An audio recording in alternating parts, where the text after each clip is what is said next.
Thank you. How do I get on your email? Darksidecinema.com. Click on it, it'll put you right on. And the thing is you're thinking, why the hell should I buy the book if I can read his blog? You're like, I bought it. Here's Monty now. This is Monty. All right.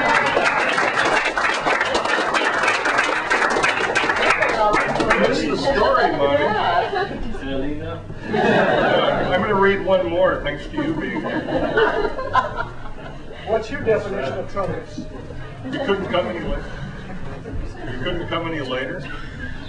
I was hoping you were done. Yeah, I know. Okay. I'm doing one more, just in honor of Monty here. Just relax, this won't take long. It's Oregon. We have the weather we have here sucks, even for those who have been here for a long time. There is no way to explain to the uninitiated that going from California winter to an Oregon winter is like going from a 3-pack-a-day cigarette habit to 1 pack of peppermint sugarless gum. When faced with a sugarless gum winter, I think of the heat in Sacramento, which I hate marginally more than sloppy, seeping rain that can ooze through every seam of my raincoat. Rain and the Indian. When the weather goes to a rainy gray, the outdoor activity is limited to running from the car to the door with our collars turned up and our hats pulled down. Seasonal affective disorder is a real downer that moves in like a big-ass rain cloud raining on your psychic. I suffer from SAD, but mine hits during the brightest part of the summer, when the movie season typically grinds to a slow, painful crawl.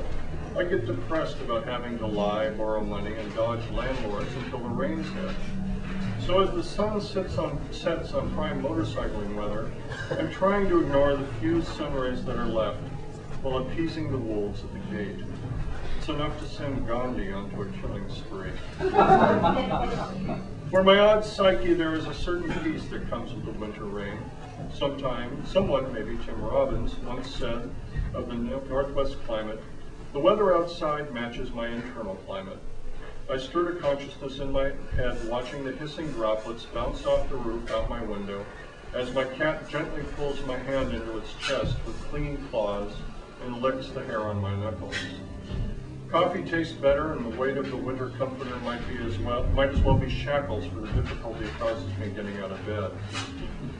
The rains mean I can go into my garage and there we go. The rains mean I go into my garage and purposely ignore my motorcycle, who is listing on her side stand wondering why it's been weeks since she roared. I can tell her it's raining, but I'm too busy for her. Not that I'm too busy for her. When it comes to trying to turn the lemon raids of winter into lemonade, nothing works like a memory of 107-degree middle of nowhere Wyoming degrees. And now I begin the self-indulgent motorcycle story.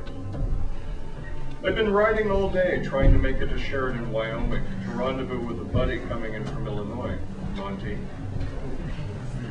The day bore the kind of heat so intense I had to soak my t-shirt at every rest stop faucet, and after 10 minutes of riding, not only was it dry, it was stiff from the minerals. I was drinking a liter of water an hour and knew it wasn't enough, but the water at the rest stops is only good for soaking shirts. It was the worst part of the afternoon when the heat was apexing and my mood and humor were bottoming out. I pulled into the gas station and, after gassing up, headed inside of the Western Motif store restaurant for food and more water. This is reservation country. The Native Americans seemed pretty detached from the white folks wandering around inside. The whites not knowing the difference between this tourist trap and the real West. There is a thing that happens when you spend a lot of time in the saddle and cover a lot of geography. A hardening of manner prevails, combined with a sharpening of reflexes that comes from dealing with the hailstorm of rocks, tire parts, and weather hurling over the windscreen into your face. Many people wonder what kind of cognitive slippage makes one consider this a vacation. The answer is that traveling by motorcycle peels away the layers of codependence. After a few weeks of riding on the road, you don't give a shit who you offend or frighten. There is a freedom to that, a release, if you will, that constitutes a real vacation. In reality, the tough guy crap is quickly traded for ambassadorship when someone asks about the bike, the ride, or wants to tell you about the Harley they rode after the war, any war. You count on these drivers not to kill you, so you're nice to them. But this day, there was heat. I was feeling antisocial. In the booth in front of me were a native man and his wife, both with skin toughened by the sun, speaking their native language. The white folk were staring at the Indians, staring like the Indians were some sort of museum display. I was minding my own business, looking at the map, while I spattered it with mayo. The Indian man with the leather face looked over at me with a, "Hey."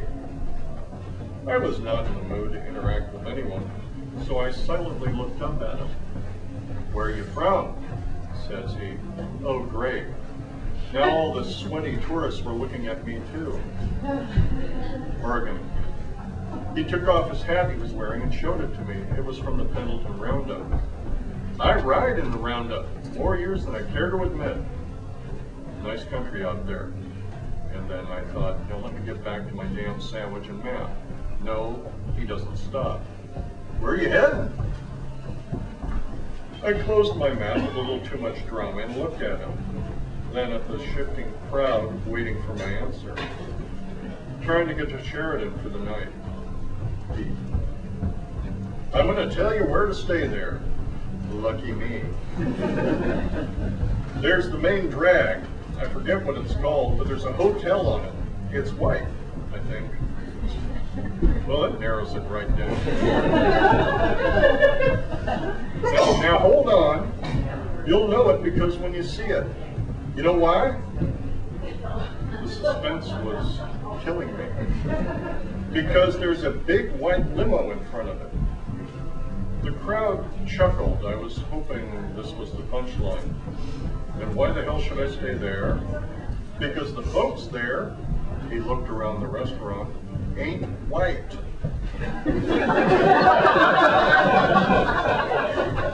The crowd of eavesdroppers quickly cleared its collective throats and found somewhere else to look. I laughed. My strain of native blood is pretty lean, but I had more than a couple people pick me out of a crowd. The old guy winked at me. "They're good Indians." Alrighty then.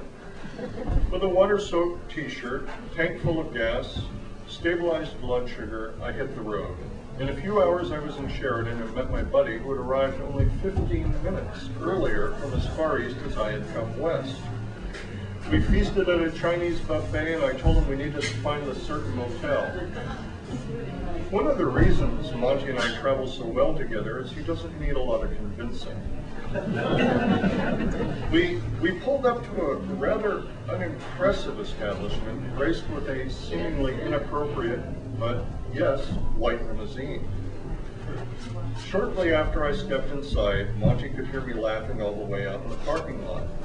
The good Indians were Eastern Indians, not Native Americans.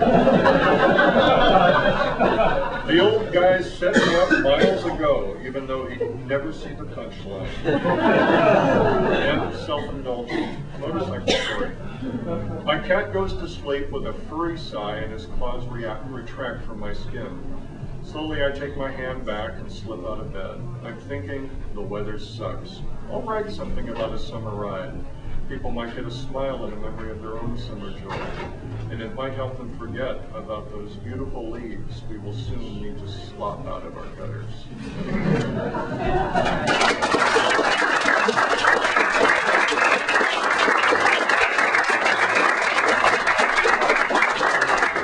So now I'm really done.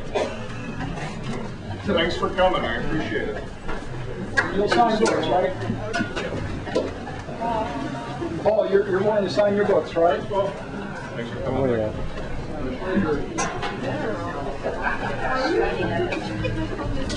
Yeah. Yeah.